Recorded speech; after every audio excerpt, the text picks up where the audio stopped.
bonjour à tous, bienvenue sur le plateau de Cardio Online en direct des JESFC 2018. Je suis Myriam Akodad, membre du Collège des cardiologues en formation et j'ai le plaisir d'accueillir aujourd'hui le professeur Martine Gillard de Brest qui va nous parler de l'infarctus chez la femme. Bonjour Myriam, donc c'est un plaisir de parler de ce sujet qui pour moi est vraiment très important. En effet, on a constaté que l'infarctus n'est pas pris en charge de la même façon pour la femme que pour l'homme, malheureusement, c'est toujours pareil. Et donc qu'il y a par exemple pour la prise en charge à la phase aiguë, on a d'abord un retard par la femme de déclaration des symptômes, de diagnostic de ces symptômes. Pour elle, ce n'est pas possible. L'infarctus n'est pas une maladie de la femme, c'est une maladie de l'homme.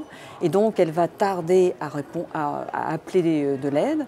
En plus, quand l'aide est appelée, eh bien, il va venir avec un petit peu de délai. Et la prise en charge, le retard de ce délai est aux alentours de à peu près 30 minutes en France, dans les différents registres qui ont été réalisés et analysés par Stéphane Manzo-Silberman.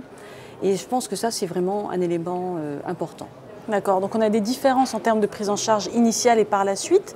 Et est-ce que ça se manifeste par une différence en termes de pronostic ?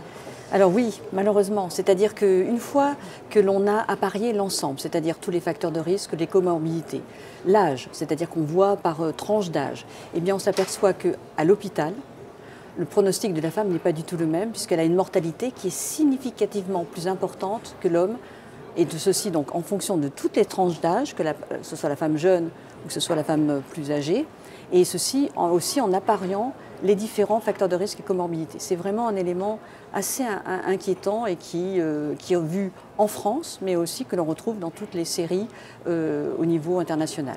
D'accord. Et selon vous, que peut-on faire en fait pour améliorer la prise en charge autant initiale que par la suite de l'infarctus chez la femme? Alors je pense que ça doit passer par des campagnes en expliquant bien à la femme qu'elle peut avoir un infarctus, qu'elle va mourir beaucoup plus d'un infarctus que d'un cancer du sein et pourtant on l'avertit, on lui fait des campagnes pour le cancer du sein et non pas pour la maladie cardiovasculaire.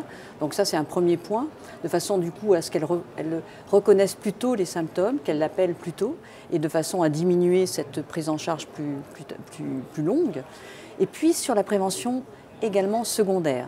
En effet, la femme, elle a souvent un double métier, surtout quand elle est jeune. Et le fait d'aller dans un nécessaire, c'est très difficile. Elle ne va pas faire de rééducation parce qu'elle ne peut pas. Et donc, elle est souvent aussi donc, moins de rééducation. Et puis, la prise en charge médicamenteuse est aussi moins bonne chez la femme. La prise en charge initiale est bonne, c'est-à-dire qu'une fois qu'elle est prise en charge, on lui fera tout ce qu'il faut de la même façon que l'homme.